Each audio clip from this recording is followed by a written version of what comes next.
Vuelve la centralita y con la centralita Nicolás Pascual, como no, bienvenido de nuevo. Un placer, Sergio, ya sabes. Hoy vamos a analizar la situación de los Estados Unidos y lo vamos a hacer sobre tres ejes que en realidad pueden ser uno solo, ¿no? Que es el neoimperialismo, del que hace gala y presume además, su relación con Europa y la OTAN y cómo esa misma lógica de dominación y violencia termina expresándose puertas adentro, ¿no? En las calles, donde hemos visto ejecuciones públicas, ¿no? Por parte de la policía, que ya casi son tan públicas que se consumen en los teléfonos. Y bueno, quizás restan legitimidad para dar lecciones a otros países, como hacía en su día con Venezuela o hace con Irán, que bueno, lo de Irán es otro extremo, pero creo que se entiende lo que quiero decir. Así que, bueno, vamos de lo global a lo cotidiano, ¿no? Arrancamos con la idea madre, ¿no? Estados Unidos como potencia, que aunque ya no siempre invade de esa forma clásica, ¿no? Del siglo XX, sigue ejerciendo un dominio económico, militar, tecnológico y, por supuesto, cultural. Guerras indirectas, sanciones, control financiero, ¿no?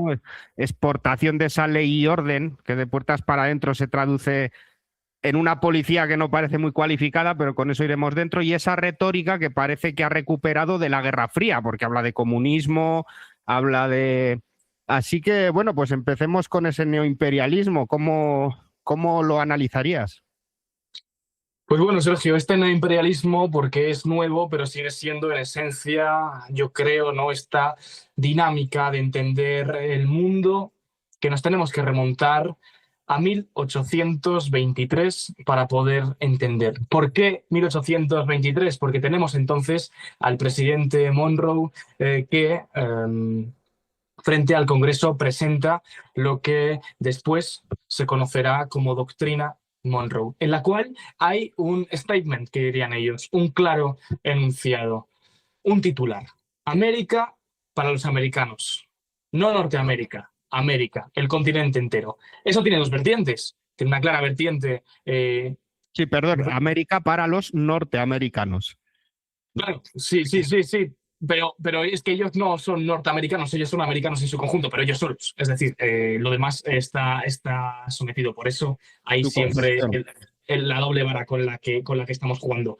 Desde un punto de vista incluso republicano, estadounidense, es liberal, ¿no? América para los americanos, libre de injerencia, como podría ser de la Commonwealth, de los reyes de fuera, de los representantes que nosotros no tenemos, pero en un punto de vista yo creo que mucho más radical en su sentido etimológico, es decir, de la propia raíz no deja de ser una afirmación totalmente imperialista, ¿no?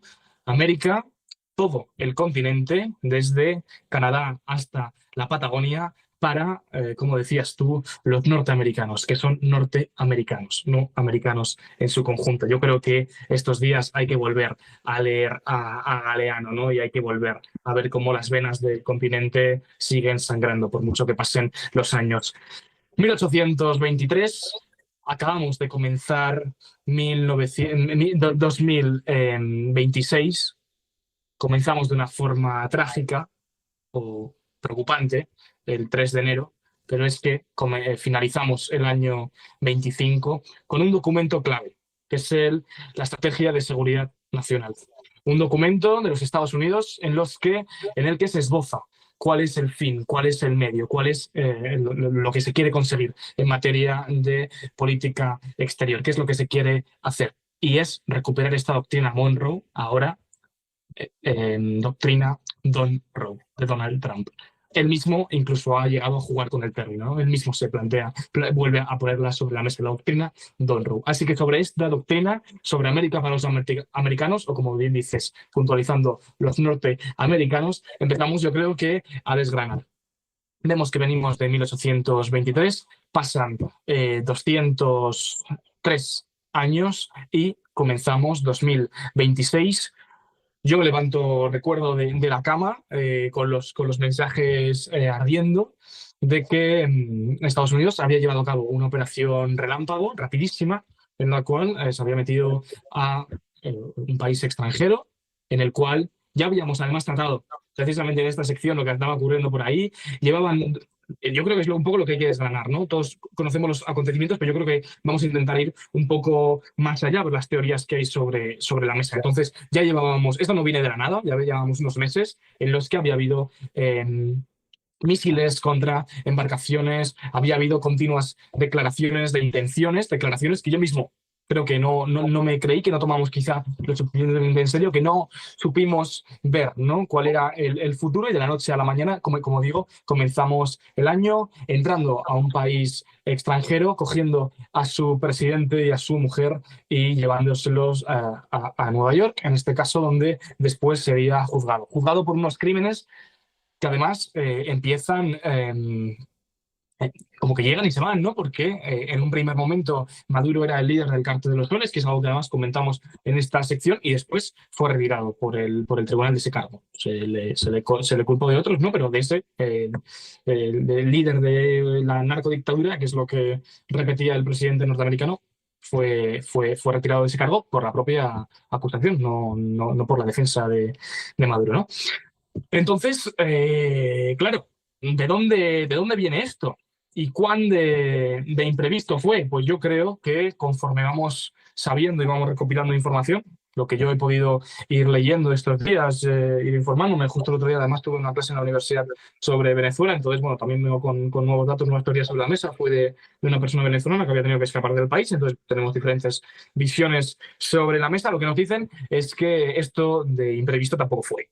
Rusia casualmente había retirado a sus diplomáticos una semana antes del continente venezolano y la luz se fue, la electricidad se marchó, los sistemas de defensa no pudieron funcionar. En parte, Estados Unidos llevó a cabo una fuerza militar importante con capacidades técnicas de hacer eso, pero es raro también en la otra, y se apunta incluso a la influencia que pudo tener el Mossad en una isla al norte de Venezuela para conseguir, ¿no?, ese fin de desconectar la ciudad. Murieron, si no recuerdo más, 32 personas en el asalto. Eran No, la no, gran mayoría eran 30, cubanos. 30 cubanos, en total creo que 80 y tantos puede ser. Vale, pues el dato de los 32 cubanos creo que fue la guardia personal que tenía Maduro. Fallecieron todos. Díaz-Canel después, ¿no?, respondió por Cuba desde pues, esta perspectiva bolivariana, ¿no?, como un ataque a lo que había sido la soberanía de Venezuela. Y entonces yo creo que en el panorama internacional empieza a no generarse quizá el consenso que podríamos esperar. Y es entonces quizá cuando la legitimidad, ¿no?, del régimen venezolano empieza quizá a verse con más dificultades, con un poco más de... A mí, perdona, me sorprende mucho, dudo que sea el único, pero bueno, la normalidad con la que en Venezuela, bueno, normalidad al menos cara al exterior, no se les ha ido de las manos, no ha habido grandes movilizaciones, no, incluso desde el mismo gobierno, no sé, una tranquilidad que bueno, que hace pensar un poco lo que vienes diciendo tú, que no era sorpresa, pero es que a lo mejor no era sorpresa incluso para gente de dentro, ¿no? Claro, ¿no? Es un tema que nos podría ocupar toda la sección, todo el año. Hay un montón de cosas interesantes, ¿no? Pero quisiera ir un poco por pasos.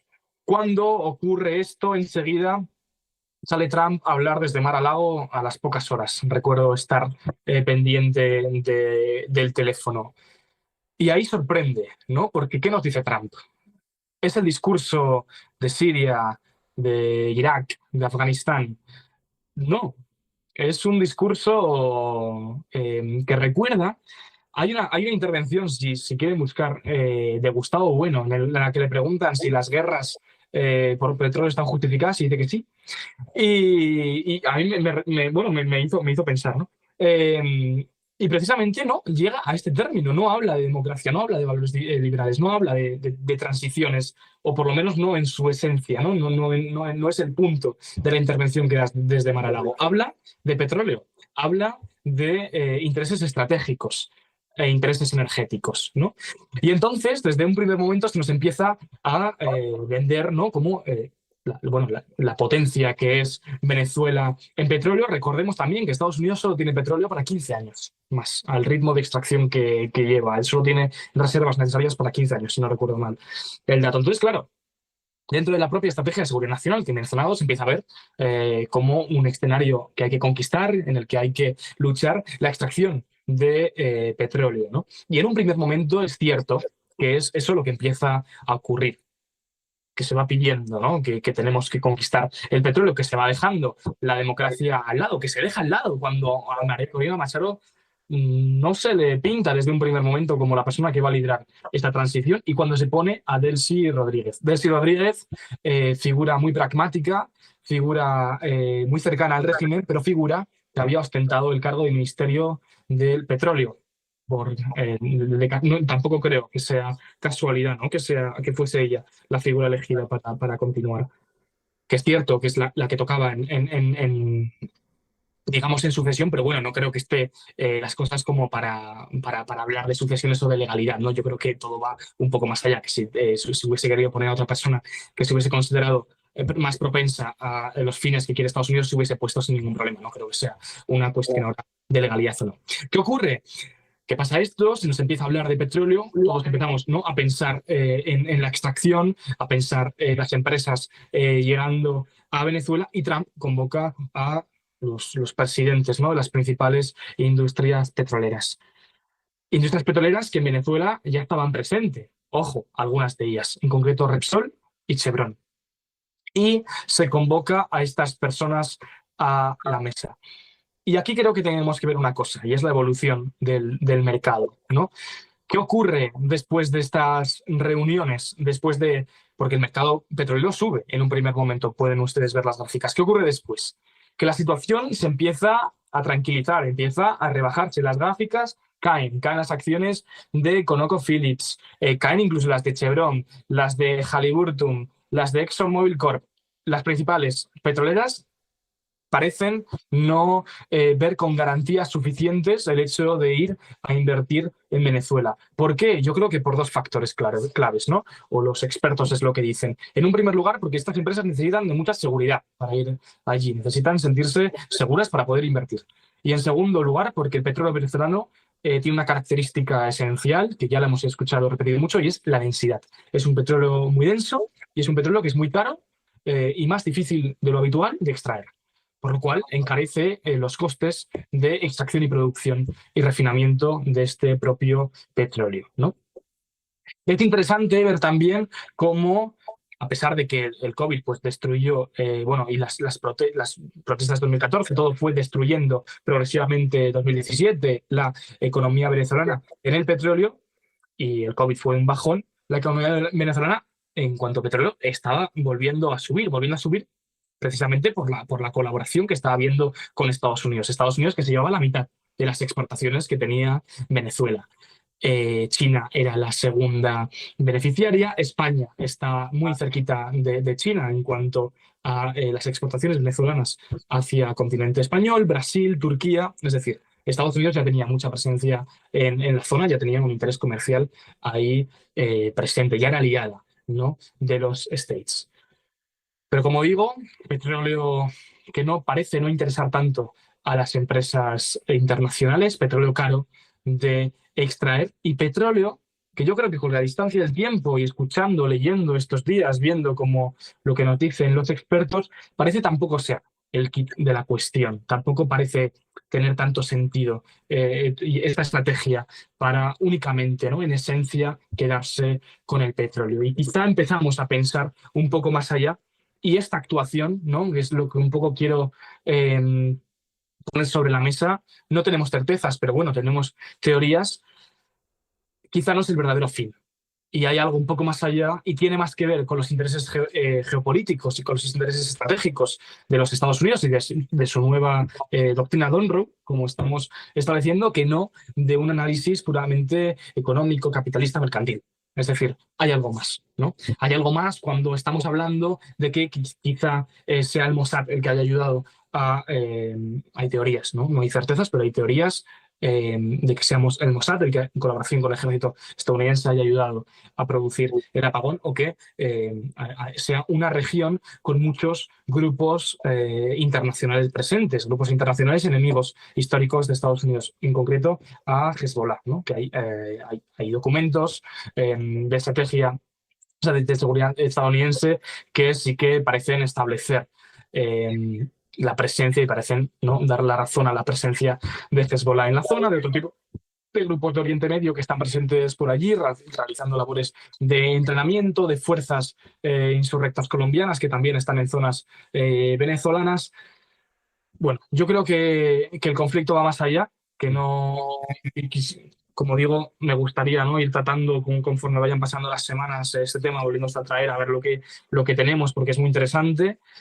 Pero creo que hay que ir un poco más allá. El análisis rápido quizás sea un análisis puramente mercantil de recursos, ¿no?, de recursos estratégicos como es el petróleo, pero creo que un interés geopolítico, geoestratégico, de colaboración con algunos grupos en contraposición a otros también es necesario, ¿no? Es necesaria también esta intervención, o sea, desde la doctrina estadounidense, ven necesaria esta intervención venezolana para debilitar al grupo ALBA. Recordemos que es la alianza bolivariana, que es la que se encuentra entre Nicaragua, Venezuela, Cuba, las pequeñas islas-estados del Pacífico, y en un momento también Venezuela, esa Bolivia que después se salió, ¿no? Cuba se ha quedado súper debilitada. Cuba dependía también mucho ante el bloqueo estadounidense de aquello que Venezuela les podía inyectar. Venezuela, controlada por los Estados Unidos indirectamente, seguro que empieza a cerrar el grifo con Cuba. Marco Rubio sabemos que viene de Cuba, que tiene una obsesión particular, ¿no?, con hacerse quizá también con el control de la isla de una forma o de otra. No sabemos si con la intervención militar o reproduciendo el bloqueo y haciendo que al final caiga por su propio peso, por la pura inestabilidad política, socioeconómica que hay en el país. Y bueno, es interesante también, ¿no?, para, como posibles líneas para tratar otros días las reacciones que pueden tener los líderes. Y sobre todo, yo creo que donde tenemos que llegar es a la imprevisibilidad del momento, ¿no?, a lo complicado de la situación. Porque Petro en un primer momento empieza a informar continuamente en Twitter, empieza a ponerse contra los Estados Unidos en un primer momento, y creo que fue antes de ayer cuando fue a la Casa Blanca, volvió con una gorra de Make America Great Again, ¿no? Le pintó la S a la América, fue Make America's Great Again, pero bueno, buenas relaciones, ¿no? Imprevisibilidad también en esta María Corina Machado, que en un primer momento parece no tener la confianza de Trump, llega a la Casa Blanca y las palabras parecen ser Y le regala el premio buenísimas, Nobel. ¿no? Claro, y le regala el premio Nobel, y Trump de repente la ve con buenos ojos. Entonces, bueno, yo creo que es un momento complicado, del que no hay certezas, pero que sí hay bastantes escenarios que creo que hay que poner sobre la mesa. Creo que el análisis en un primer momento en los medios de comunicación pues puede ser como muy sencillo, pero yo creo que va mucho más allá, que la zona tiene unos intereses que parecen polvorín, ¿no? Que hay muchos grupos de muchos lugares con intereses muy confrontados en un espacio muy pequeño, y que eso probablemente a Estados Unidos le interese tener bajo su dominio. Y bueno, de Latinoamérica pues ya iremos desgranando esta situación con el paso del tiempo, Sergio. Sí, porque este imperialismo que hemos dicho en un principio neoimperialismo, pero que no deja de ser más de lo mismo en un formato 2.0, ha chocado colateralmente con la OTAN, con la Unión Europea también. Pero tampoco es el primer choque, porque si Europa antes era un socio subordinado de Estados Unidos, ahora Estados Unidos nos trata como un amante infiel, por decirlo así, ¿no?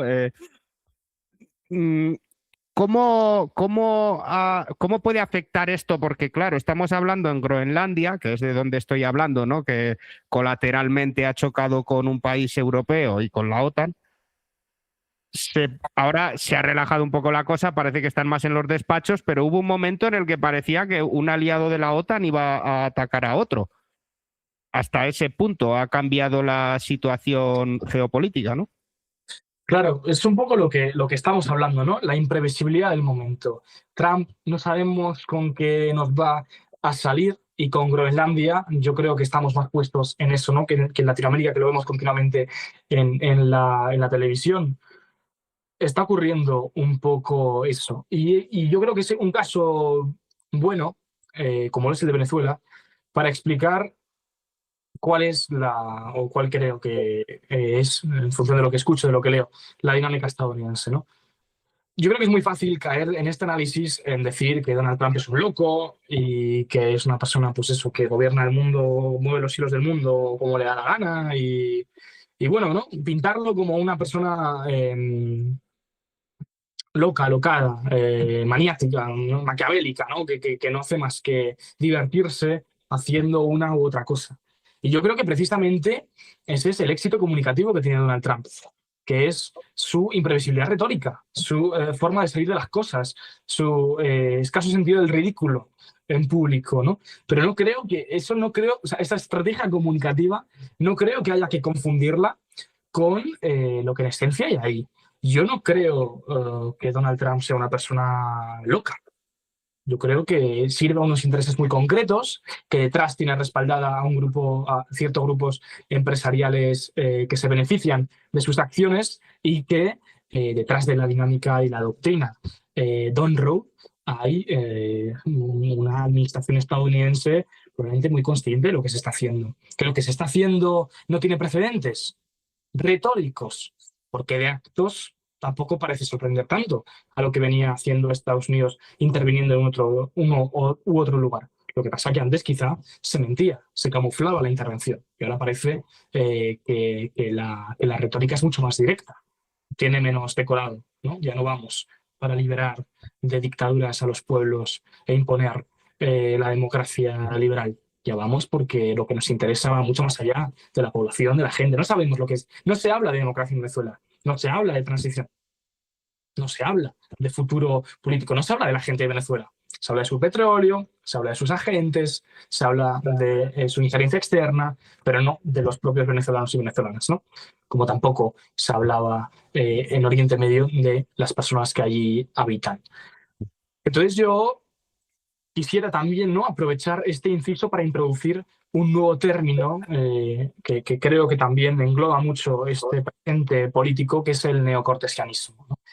¿Qué es el neocortesianismo? El neocortesianismo es para muchos teóricos la forma en la que está empezando a funcionar el mundo, en la que no se basa en decisiones estratégicas ni basadas en la teoría de la elección racional para el bienestar de los propios estados, sino en estrategias que benefician a la camarilla de los presidentes y que están fundamentadas en la relación de la cual estos mandatarios van creando unos con otros. Es decir, el neocortesianismo es volver a un sistema político fundamentado en la relación personal que tenemos tú y yo y los intereses a nuestro alrededor que promovemos cuando tú y yo nos decidimos juntar. Y es esto lo que vemos cuando Donald Trump queda con su colega Milei, se juntan con Putin a charlar, aparece Xi Jinping, ¿no? ¿De qué se está hablando? ¿Del bienestar de sus ciudadanos? ¿Del bienestar incluso de sus economías? ¿O del bienestar, como el caso estadounidense del yerno de Trump, que es una de las personas que tiene las principales cuotas de inversiones en las constructoras que quieren edificar en la Gaza ocupada?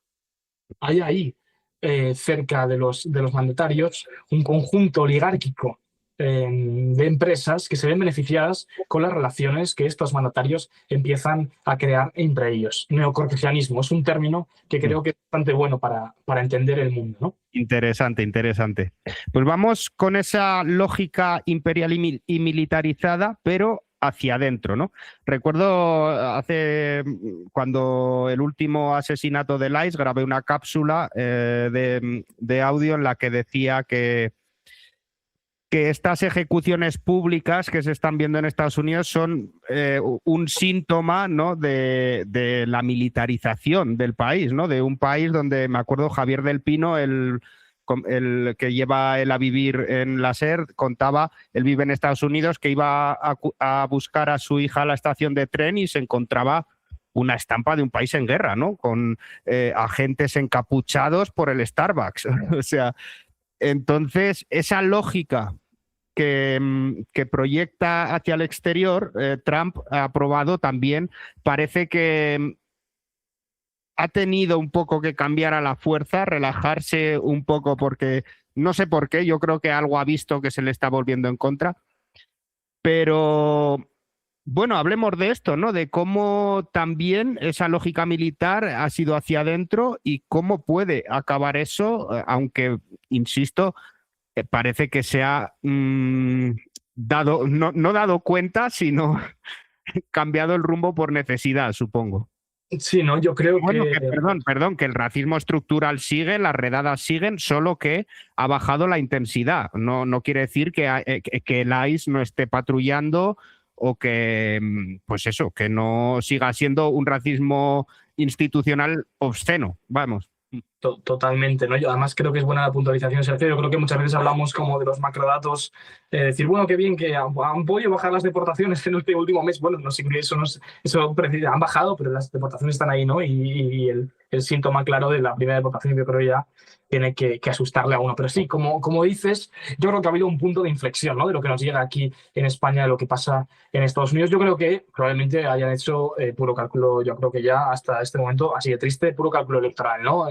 Y estaban viendo que hasta dentro de los propios republicanos esta situación ya estaba empezando a preocupar. Hombre, la proyección que se estaba haciendo, no, desde luego que no puede interesar al país como tal, al menos si sigue queriéndose proyectar como una democracia liberal, vamos. Totalmente. De hecho, hay autores ya reconocidos en ciencia política que establecen que Estados Unidos se ha alejado de democracia liberal, que va a paso de otra cosa, pero que es más autoritaria y es menos democrática y republicana. Otro día le podemos dedicar un capítulo a eso.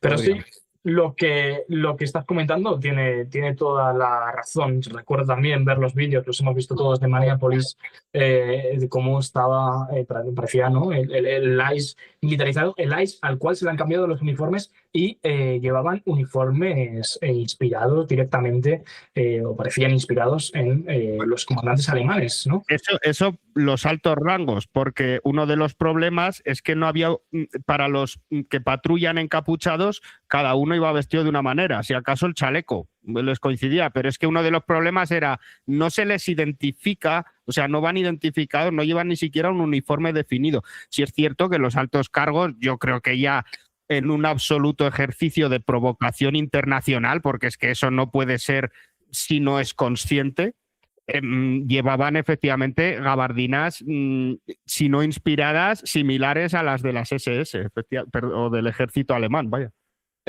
Sí, era una cosa que, bueno, es que ya, pues eso, es que ya es esta retórica que logran implantar en la cual las cosas no nos sorprenden, ¿no? Es como ir aumentando el nivel de tolerancia que tienes hacia las noticias horribles. Ya nos parece normal ver cualquier atrocidad, porque nuestro nivel de tolerancia, como aquellas personas que consumen drogas cada vez necesitan más para sentirse al mismo nivel, pues yo creo que el nivel de tolerancia informativo va aumentando y cada vez necesitamos algo más obsceno para ponernos un poco en alerta, ¿no?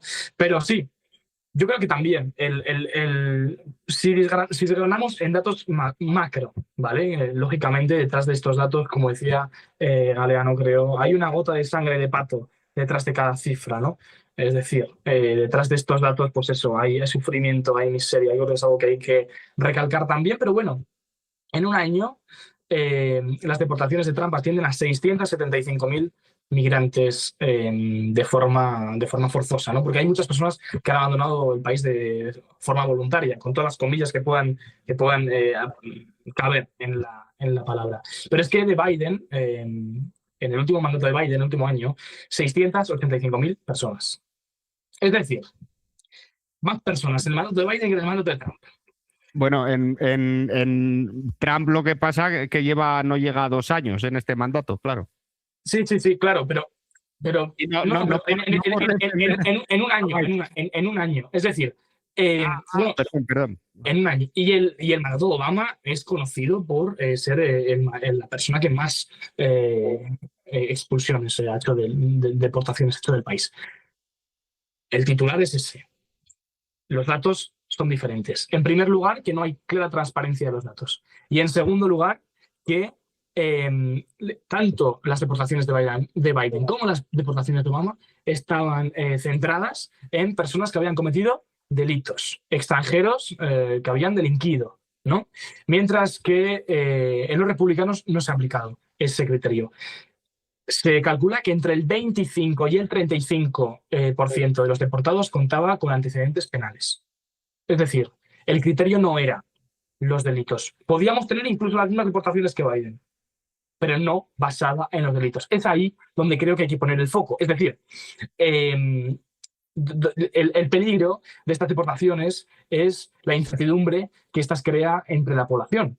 Porque vemos los vídeos y vemos las fotos cómo sacan a gente que nada tiene que ver con una situación, bueno, gente que incluso está regularizada dentro del propio país, ¿no? Que únicamente se saca por el color de piel, por comparar tonos, Pantone en nuestra piel, ¿no?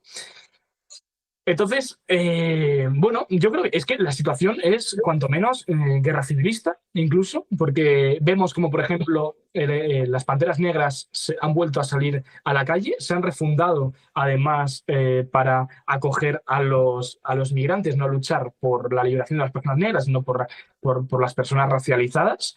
Vemos como la retórica es combatir no al propio ejército, no desde la paz, sino si la situación sigue así de tensa, desde las propias armas. Tienen la enmienda segunda de su constitución, si no me equivoco, que es la que permite a los ciudadanos estadounidenses armarse, ¿no? Armarse con armas largas, con armas de guerra, con cosas que pueden confrontar a los fuerzas y cuerpos de seguridad estadounidenses.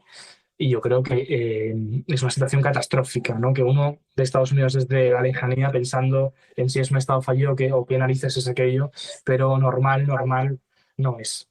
Entonces sí, cifras inferiores, ojo, aunque han ido aumentando conforme más capacidad ha tenido el ICE, pero inferiores a lo que planeaba y a lo que se prometía desde la administración Trump, aunque sean inferiores, ojo, siguen siendo espeluznantes, pero es que además dentro de esas cifras no se persigue a gente con antecedentes penales, que era lo que se hacía antes, sino que ya el terror se institucionaliza en las calles, como dices tú, gente sin identificar, lo vemos todos los días, cogiendo a gente únicamente por su color de piel, por su acento, por los barrios en los que viven, por los comercios que merodean y, como vemos, asesinando a gente en las calles a sangre fría. Pues Nicolás Pascual, excelente análisis para este primer programa del año. Muchísimas gracias. A ti, Sergio. Chao.